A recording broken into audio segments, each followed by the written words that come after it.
বিশ্বে করোনায় একদিনে মারা গেছে সর্বোচ্চ 10,000 মানুষ, শনাক্ত হয়েছে প্রায় 6 লাখ রোগী।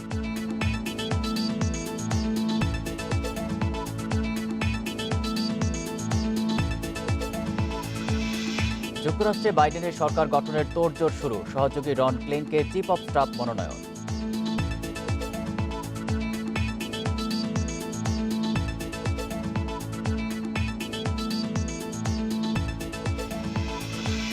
মার্কিন প্রতিরক্ষা মন্ত্রণালয়ের শীর্ষ পদের একের পর এক রদবদল, ট্রাম্পের বিরূপ প্রভাব পড়ার শঙ্কা।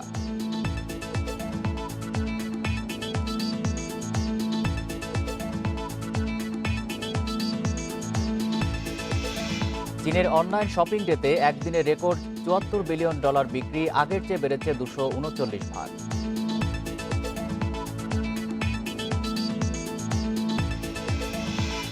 স্বাগত আন্তর্জাতিক খবর নিয়ে আমাদের প্রতিদিনের আয়োজন পূর্ব পশ্চিমে, সাথে আছি আমি আলী আশরাফ। শুনছিলেন শিরোনাম, এবার বিস্তারিত।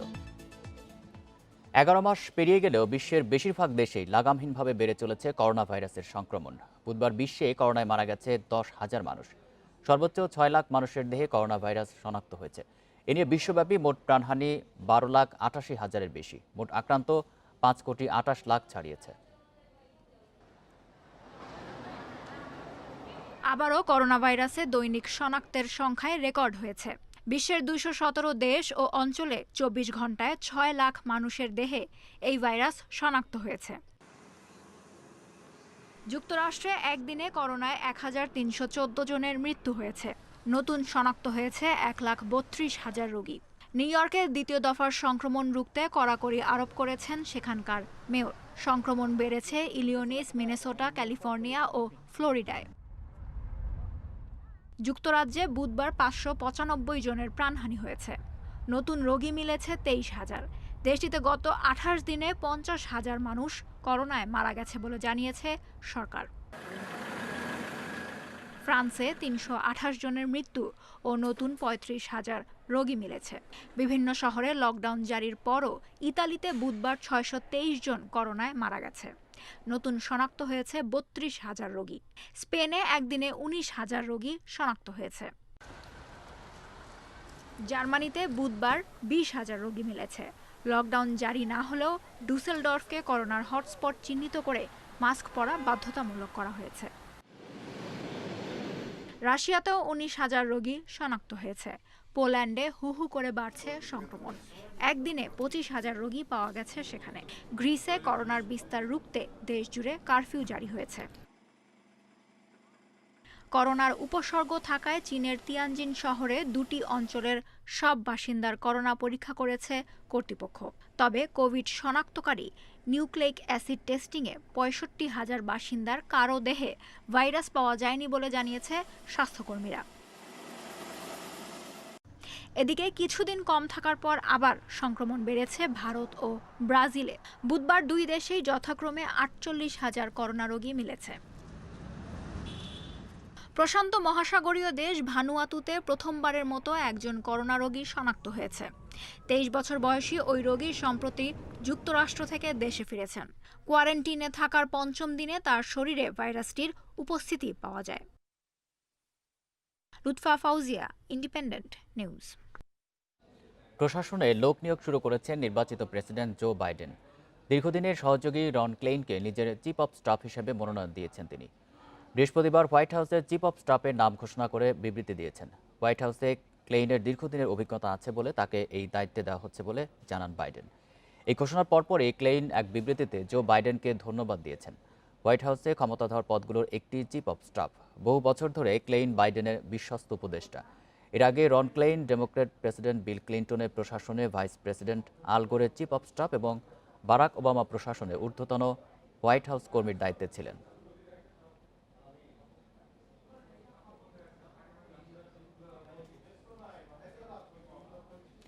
যুক্তরাষ্ট্রের প্রেসিডেন্ট নির্বাচনে ডেমোক্রেটিক প্রার্থী জো বাইডেন ও রিপাবলিকান প্রার্থী প্রেসিডেন্ট ডোনাল্ড ট্রাম্পের মধ্যে ব্যবধান খুব কম হওয়ায় ভোট পুনর্গণনার সিদ্ধান্ত নিয়েছে জর্জিয়া। জর্জিয়া অঙ্গরাজ্যের সেক্রেটারি অব স্টেট ব্র্যাড রাফেন্সবার্গার বুধবার এক সংবাদ সম্মেলনে এই ঘোষণা দেন। জর্জিয়ায় জো বাইডেন প্রেসিডেন্ট ট্রাম্পের থেকে মাত্র 14,000 ভোট বেশি পেয়েছেন বলে জানান তিনি। অঙ্কের হিসাবে ভোটের ব্যবধান খুব কম হওয়ায় সব ভোট হাতে পুনর্গণনা করা হবে। এই সপ্তাহ শেষে এই সপ্তাহ শেষ হওয়ার আগেই ভোট পুনর্গণনায় কাজ শুরু হবে বলে জানান তিনি। জর্জিয়ায় 16টি ইলেকটোরাল কলেজ ভোট রয়েছে। এবারের গণনায় ট্রাম্প জিতলে তিনি কিছুটা এগিয়ে যাবেন প্রেসিডেন্ট নির্বাচনের দৌড়ে। তবে বাইডেনের দখলে 279টি ইলেকটোরাল ভোট থাকায় খুব একটা পেছাবেন না তিনি।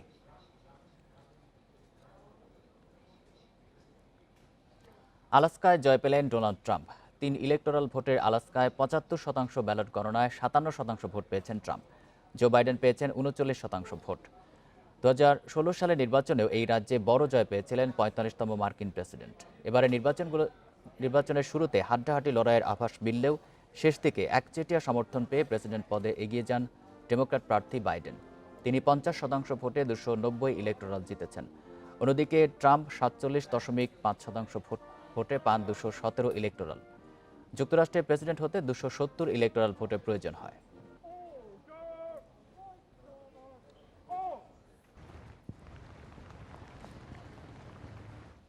মেয়াদের শেষ মুহূর্তে এসে মার্কিন প্রতিরক্ষা মন্ত্রণালয়ের শীর্ষ পদে একের পর এক পরিবর্তন আনছেন প্রেসিডেন্ট ডোনাল্ড ট্রাম্প। সেই সঙ্গে এসব পদে বসাচ্ছেন নিজের অনুগতদের। একে স্বৈরাচারী পদক্ষেপ বলে মন্তব্য করেছেন প্রতিরক্ষা মন্ত্রণালয়ের এক কর্মকর্তা। আর এতে পেন্টাগনে স্থায়ী প্রভাব পড়ার আশঙ্কা করছেন বিশ্লেষকেরা। মার্কিন প্রেসিডেন্ট নির্বাচনে ডোনাল্ড ট্রাম্পের হারের পর সোমবার থেকে এখন পর্যন্ত 4 জন শীর্ষ কর্মকর্তা বরখাস্ত হয়েছেন বা পদত্যাগ করেছেন। শুরুতেই প্রতিরক্ষামন্ত্রী মার্ক এসপারকে বরখাস্ত করেন ডোনাল্ড ট্রাম্প। এরপর কী হবে তা নিয়ে উৎকণ্ঠায় আছেন পেন্টাগনের কর্মকর্তারা। এতে পেন্টাগনে বিশৃঙ্খলা বাড়বে বলে শঙ্কা তাদের। এসপারকে বরখাস্তের একদিনের মাথায় পদত্যাগ করেন মার্কিন প্রতিরক্ষা সদর দপ্তর পেন্টাগনের নীতি বিষয়ক শীর্ষ কর্মকর্তা জেমস অ্যান্ডারসন। তার জায়গায় ভারপ্রাপ্ত হিসেবে দায়িত্ব নিয়েছেন বিতর্কিত অবসরপ্রাপ্ত ব্রিগেডিয়ার জেনারেল অ্যান্থনি টাটা। একই দিন পদত্যাগ করেছেন পেন্টাগনের under secretary for intelligence Joseph Kernan এবং এসপারের chief of staff Jen Stewart. এর আগে ওই দিনই দেশটির বিচার বিভাগের নির্বাচন সংক্রান্ত অপরাধ বিষয়ক শীর্ষ আইনজীবী রিচার্ড পিলগারও পদত্যাগ করেন। অ্যাটর্নি জেনারেল উইলিয়াম বার ভোট জালিয়াতি তদন্ত চাওয়ার পরপরই ইমেইল বার্তায় পদত্যাগের ঘোষণা দেন এই শীর্ষ আইনজীবী। এভাবে শীর্ষ কর্মকর্তাদের বরখাস্ত করা এবং পদত্যাগের পর নিজের অনুগতদের নিয়োগ দেয়াকে স্বৈরাচারী পদক্ষেপ বলে উল্লেখ করেছেন প্রতিরক্ষা মন্ত্রণালয়ের এক কর্মকর্তা। এদিকে সিআইএ এবং এফবিআই এর পরিচালকও বরখাস্ত হওয়ার আশঙ্কায় আছেন বলে মার্কিন গণমাধ্যমগুলোতে বলা হচ্ছে। Sadia Afrin, independent news. যুক্তরাষ্ট্রের নবনির্বাচিত ভাইস প্রেসিডেন্ট কমলা হ্যারিসের স্বামী ডগলাস এমহফ চাকরি ছাড়ছেন। নতুন দায়িত্ব পালনে স্ত্রীকে সহায়তা করতেই এই সিদ্ধান্ত নিয়েছেন তিনি। ডগলাস এমহফ পেশায় আইনজীবী, ল ফার্ম ডিএলএ পাইপারে কাজ করেন। সেখানে তিনি মূলত বিনোদন, খেলাধুলা ও গণমাধ্যম বিষয়ক মামলাগুলো দেখতেন। 2017 সালে তিনি ওই ল ফার্মে যোগ দেন। বর্তমানে ফার্মের অংশীদারদের একজন ডগলাস। 2021 সালের 20 জানুয়ারি যুক্তরাষ্ট্রের নতুন প্রেসিডেন্ট ও ভাইস প্রেসিডেন্ট শপথ নেবেন। ওই শপথ অনুষ্ঠানের আগেই চাকরি ছাড়বেন ডগলাস।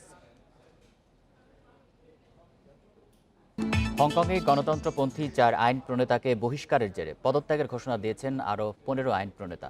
ওই 4 আইন প্রণেতার বিরুদ্ধে জাতীয় নিরাপত্তায় হুমকির অভিযোগ আনা হয়েছে। চীনে পাশ হওয়া নতুন আইনের অধীনে এই বহিষ্কার হয়েছে বলে জানিয়েছে চীনা দৈনিক সাউথ চায়না মর্নিং পোস্ট। ওই আইনে আদালতের সিদ্ধান্ত ছাড়াই যে কোনো আইন প্রণেতাকে বহিষ্কার করতে পারবে চীনের আইন কমিটি। এই আইনের নিন্দা জানিয়ে পদত্যাগের সিদ্ধান্ত নিয়েছেন 15 জন। হংকংয়ের 70 আসনের আইনসভায় 19 জন গণতন্ত্রপন্থী। এদিকে চীনের নতুন আইনকে হংকংয়ের সার্বভৌমত্বের ওপর আঘাত বলছে যুক্তরাজ্য, উদ্বেগ জানিয়েছে অ্যামনেস্টি ইন্টারন্যাশনাল।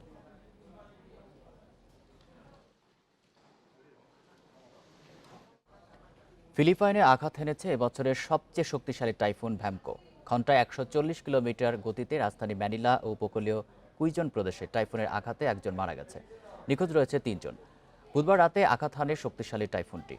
বছরের 21তম টাইফুন ভ্যামকোর কারণে রাজধানী ম্যানিলায় বন্যা দেখা দিয়েছে। ক্ষতিগ্রস্ত এলাকা থেকে 2 লাখ বাসিন্দাকে নিরাপদ আশ্রয়ে সরিয়ে নেওয়া হয়েছে। এছাড়াও টাইফুনের গতিপথে থাকা 32টি এলাকা তলিয়ে গেছে।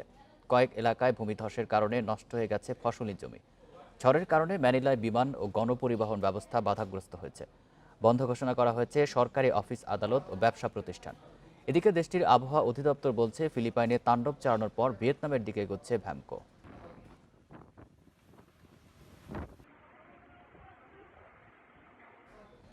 সৌদি আরবের জেদ্দায় বোমা হামলায় কমপক্ষে 3 জন আহত হয়েছেন। প্রথম বিশ্বযুদ্ধে নিহতদের স্মরণে একটি অনুষ্ঠানে এই হামলা হয়। বিবিসির খবরে বলা হয়েছে, অনুষ্ঠানে অনেক বিদেশি কূটনীতিক উপস্থিত ছিলেন। আহতদের পরিচয় প্রকাশ করা হয়নি, তবে একজন গ্রিসের নিরাপত্তা কর্মকর্তা টুইটে নিজের আহতের খবর নিশ্চিত করেছেন। একে পরিকল্পিত হামলা বলছে সৌদি সরকার। জড়িতদের ধরতে অভিযান শুরু করেছে তারা।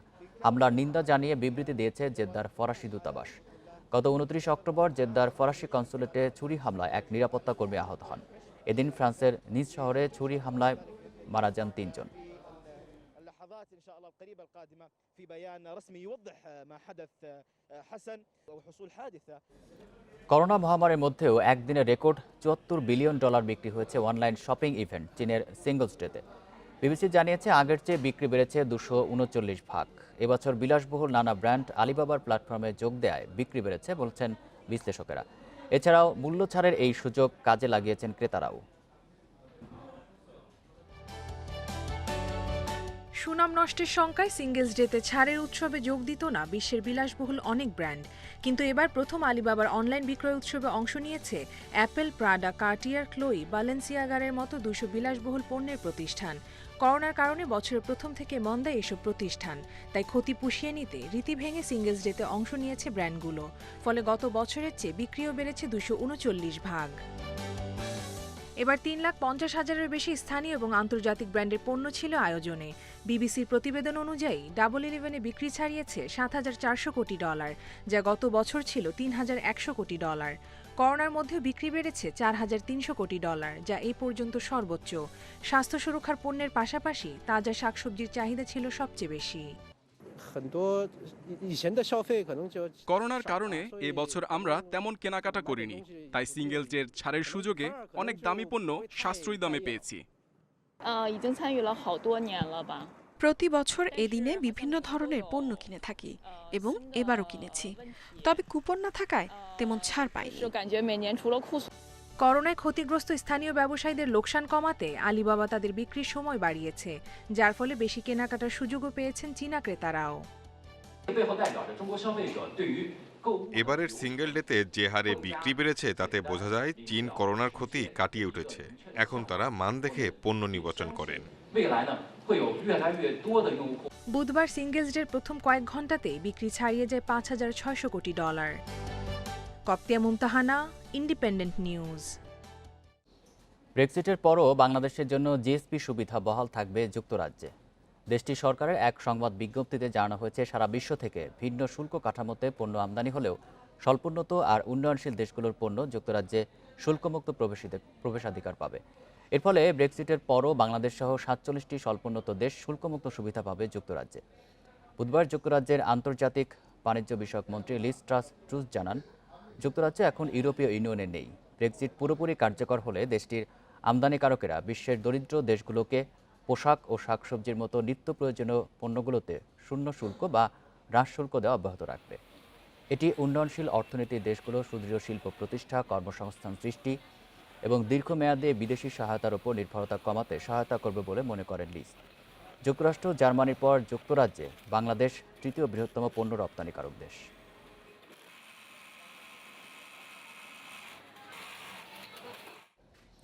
সেরা কফির পুরস্কার জিতে ব্যাপক জনপ্রিয়তা পেয়েছে ইথিওপিয়ার বিশেষ জাতের এক কফি, যা দেশের গণ্ডি পেরিয়ে এখন জায়গা করে নিয়েছে বিশ্বজুড়ে কফি প্রেমীদের মনে। বর্তমানে লন্ডনের স্বনামধন্য ও বিলাসবহুল একটি ক্যাফেতে উচ্চ মূল্যে বিক্রি হচ্ছে কফি চাষি নেগুসি গেমেদার এই বিশেষ কফি। কফির জন্য অনেক আগে থেকেই বিখ্যাত পূর্ব আফ্রিকার দেশ ইথিওপিয়া, কিন্তু দেশটির আঞ্চলিক রাজ্য সিডামাতে উৎপাদিত হয় এ সময়ের অন্যতম সেরা কফি। সর্বপ্রথম কফিটি আলোচনায় আসে 2020 সালে ইথিওপিয়ার সেরা কফির প্রতিযোগিতা অ্যানুয়াল কাপ অফ এক্সেলেন্স জেতার পর। এর উৎপাদক নেগুসি জানান, বিশেষ ধরনের পরিচর্যা ও রক্ষণাবেক্ষণের কারণেই এটি অন্য সব কফির থেকে আলাদা। প্রতিযোগিতায় 17টি দেশের বিচারকরা আমার কফিটি পান করেন এবং প্রায় 1500 প্রতিযোগীর মধ্য থেকে আমার কফিটিকে বিজয়ী ঘোষণা করেন, যা আমার জন্য খুব গর্বের বিষয়। বর্তমানে যুক্তরাজ্যের লন্ডনের বিলাসবহুল কফি শপ কুইন্স অফ মেফেয়ারে বিক্রি হচ্ছে নেগুসির এই কফি, যার মূল্য নির্ধারণ করা হয়েছে $64 মার্কিন। মূলত এই সেরা কফির প্রতিযোগিতার আয়োজন করা হয়েছিল ইথিওপিয়ার স্থানীয় কফি চাষিদের সাথে আন্তর্জাতিক কফি বাজারের ক্রেতাদের সংযোগ স্থাপনের উদ্দেশ্যে। এই প্রতিযোগিতায় অংশ নিয়ে বিভিন্ন দেশ থেকে আসা ক্রেতাদের কাছে সরাসরি পণ্য বিক্রি করতে পারছে চাষিরা, যার ফলে নিজেদের পণ্যের ন্যায্য দামও পাচ্ছেন তারা। এই প্রতিযোগিতা স্থানীয় চাষিদের আন্তর্জাতিক কফি বাজারে প্রবেশের সুযোগ করে দিয়েছে। ফলে চাষিরা বিশ্বের বিভিন্ন দেশের বড় ক্রেতাদের পাচ্ছে, যারা সেরা জাতের কফি কিনতে চায়।